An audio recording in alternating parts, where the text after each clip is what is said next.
Buenas tardes, profesora. Mi nombre es Andrea López y el día de hoy mi grupo y yo hablaremos sobre el ciberacoso. Elegimos este tema ya que en el día de hoy es de suma importancia conocer sobre el ciberacoso y sus tipos, ya que es una problemática que afecta día a día a diferentes personas y muchas veces esas personas no saben cómo actuar ante esta situación, ya que existe una desinformación sobre el tema. El ciberacoso es el maltrato y acoso que sufren las personas por medio de la tecnología digital. Esto puede ser por plataformas digitales, por plataformas de mensajería y las redes sociales. Se basa en enviar fotos, mensajes o videos y en realidad existen diferentes tipos de ciberacoso, los cuales son. El primero vendría a ser el ciberbullying, que se basa en enviar mensajes hirientes, amenazadores o intimidantes a sus víctimas. El segundo vendría a ser la ciberviolencia, que se trata de manifestaciones de discriminación entre dos personas de diferentes géneros, y esto se debe a la existencia de ciertos estereotipos sexistas. El tercero vendría a ser el sexting, que se basa en enviar contenido íntimo entre dos personas, pero sin embargo, este contenido es con el consentimiento de ambas personas, pero puede ser muy riesgoso en un futuro, ya que puede servir como material para la cita. El cuarto tipo vendría a ser la extorsión, que se basa en las amenazas relacionadas de la distribución de contenido sexual. El quinto tipo vendría a ser el grooming, que se basa en que un adulto se pone en contacto con un niño o un adolescente para ganarse su confianza poco a poco y así poder involucrarse con alguno de estos en una actividad sexual. El ciberacoso es una problemática muy relevante y preocupante en el país y en la sociedad en la que vivimos, ya que trae consigo muchas consecuencias tanto para las víctimas como para los agresores. Esto está asociado con una serie de efectos negativos, ya sea en su salud física, en su salud psicológica, su desenvolvimiento en la sociedad y su comportamiento. Y se vuelve aún más importante en la realidad actual, ya que el mundo de hoy está mucho más digitalizado, por lo que los casos de ciberacoso tienden a aumentar, ya que no todos los padres de familia tienen un buen control y manejo de sus hijos en las redes sociales y en redes digitales, por lo que muchas veces suelen estar expuestos a este tipo de acoso. Y en caso de pasar por un caso de este tipo, no saben cómo actuar por la desinformación que existe para poder denunciar este tipo de acoso, ya que este tipo de acoso sí se puede denunciar. Y bueno, creo que si este tema no llega a más personas, el bienestar de nuestra sociedad en el Perú estaría en peligro.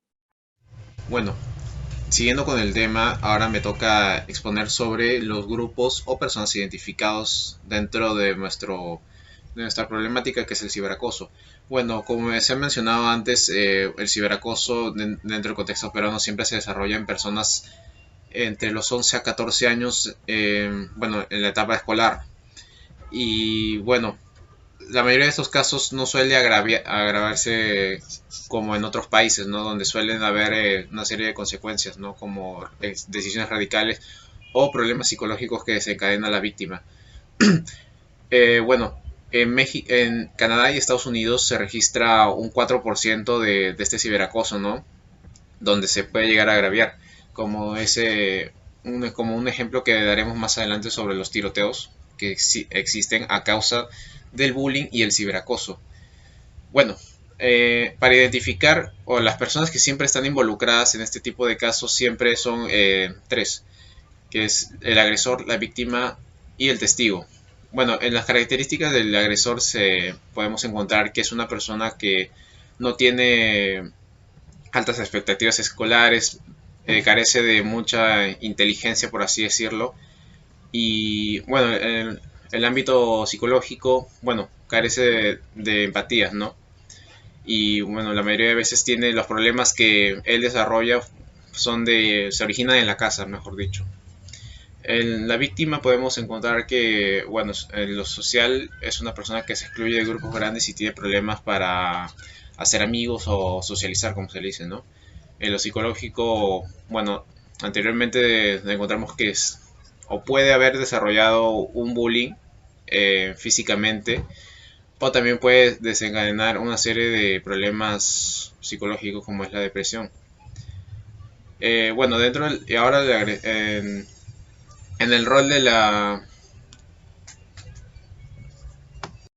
del testigo, podemos encontrar que es una persona que su rol es demasiado importante, aunque no lo parezca, y dependerá de qué rol tome para, para las posibles, con las posibles consecuencias, ¿no? Como se podría decir así entre comillas.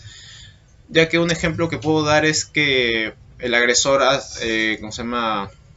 Ataca de manera virtual a la víctima. El testigo por lo general tendrá dos opciones: o darle like y apoyar al agresor, por así decirlo, o tomar evidencia, ¿no? Y enseñarle a las autoridades correspondientes de que se está presenciando un ciberacoso. La influencia social fue denominada por Cialdini en 1994 y son las técnicas diseñadas para cambiar las actitudes, creencias, percepciones o comportamientos de otras personas. Con respecto al ciberacoso, las personas utilizan estas técnicas de influencia social para poder manipular a otras y éstas comenten y compartan contenido hiriente a otra persona. Esto también tiene que ver con los prejuicios que se forman en la sociedad.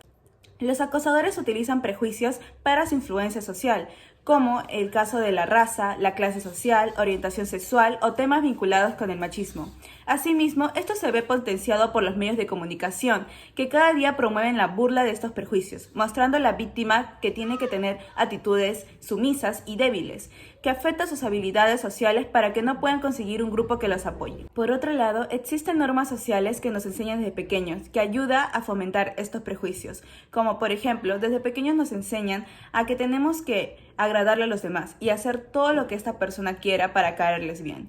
Esto fomenta que las personas sigan a los burlones que cometen actos de ciberacoso para poder agradarles, ya que tienen el temor de ser rechazados o ser burlados o ser ellos los que se conviertan en las propias víctimas. Es por esto que los jóvenes terminan involucrándose, ya que también afecta con su deseo de gustar o caer bien a todo el mundo y seguir con nuestra fuente de conformidad de una influencia social. Ayudan a favorecer con esta influencia social. Por ejemplo, en los colegios ponen normas de ciberacoso. Si cometes actos de ciberacoso, tienes una sanción. Sin embargo, las personas siguen cometiéndolo y esto se debe a que desde pequeño, en una temprana edad, nos enseñan a gustarle a todo el mundo. Es una norma social normativa, ya que desde pequeños nos enseñan una influencia social normativa. Desde temprana edad nos enseñan que para gustarle o caerle bien a las demás personas tenemos que hacer todo lo que ésta quiera. Es por eso que las personas terminan cometiendo ciberacoso, ya que tienen miedo a ser rechazados o ser ignorados o incluso convertirse en las víctimas de este acoso. Después de lo mencionado, se puede tener la impresión de que no hay persona que no se resista a la conformidad social. Sin embargo, existen grupos de personas que se oponen a esto, ya sea por la presión social, ya que ésta les quita su individual como personas, y aunque aún tienen el deseo de querer gustarle a los demás, esto no impide que ellos sigan teniendo su identidad personal, ya que imitar o seguir a los demás les quita su parte de su individualidad. Por parte de las percepciones sobre esta problemática que abarca un ámbito mundial, hemos comprobado según fuentes que dentro del Perú, los jóvenes entre 11 y 14 años son los más afectados. Esto sin dejar de lado también a los adultos que se ven perjudicados de ciertos modos o con intensidades diferentes.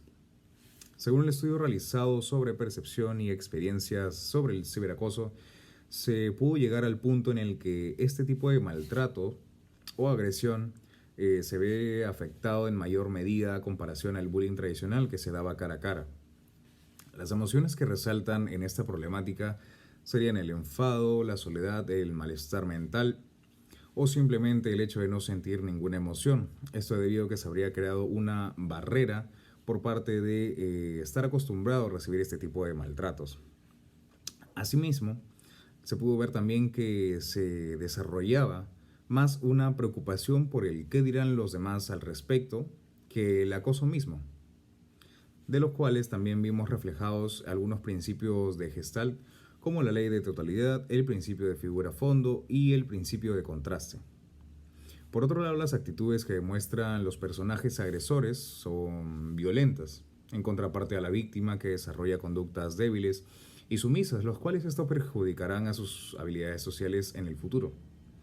Por último, vemos también una notoriedad de prejuicios y estereotipos en nuestro país, los cuales se han establecido tomando estos juicios negativos como algo normal, de los cuales esto han sido desde hace muchos años atrás, siendo estas fortalecidas por el consumo mismo de los peruanos a ciertos programas cómicos que denigran a ciertos grupos sociales. Bueno, como podemos ver, el ciberacoso es de suma importancia saber y reconocer el ciberacoso y sus tipos como un método de agresión, ya sea en niños, adolescentes y hasta adultos, ya que el ciberacoso es un tipo de acoso que no importa la edad, todos están expuestos ante esta problemática. También es importante reconocer que los acosadores cibernéticos perciben de manera correcta estos comportamientos de intimidación o maltrato, sumando a más víctimas, para el simple propósito de generar una actitud de aceptación entre los demás perpetradores, llegando así a involucrar unas consecuencias totalmente negativas para la sociedad. Por otro lado, vimos más allá de nuestras fronteras, que es que presenciamos que los grupos que están... Por otro lado, vimos más allá de nuestras fronteras, ya que presenciamos que los grupos que están implicados dentro del ciberacoso pueden variar dependiendo del entorno social. Ya vimos en países como Estados Unidos que se presencia un ciberacoso con consecuencias más radicales que las podemos encontrar en Perú. Y un ejemplo es la evidencia que encontramos de un tiroteo. Además, dentro de la temática que es el acoso, el ciberacoso encontramos 3 tipos de personas que se identifican con este tipo de casos: el agresor, la víctima y el testigo. Cada uno de ellos son diferentes factores psicológicos y sociales que ayudan a identificar por qué sucede esta problemática. Por último, tenemos que recomendarle a la sociedad, especialmente a colegios y padres de familias, que ayuden a sus hijos a que rechacen la presión social, además de la conservación del individualismo, para que sean fieles a sus creencias y a la libertad de sus actitudes, para que no se dejen llevar por un grupo social que crea el odio y hiera a las personas a través del ciberacoso. Es importante, ya que también se tiene que comenzar a mejorar la influencia social normativa, ya que desde temprana edad se les enseña a sus hijos estos perjuicios sociales, que lo único que crea es más odio y nos separa como personas. Muchas gracias por escuchar nuestra justificación de cómo el ciberacoso y la influencia social afecta a las personas, ya sea de forma física y hasta psicológica.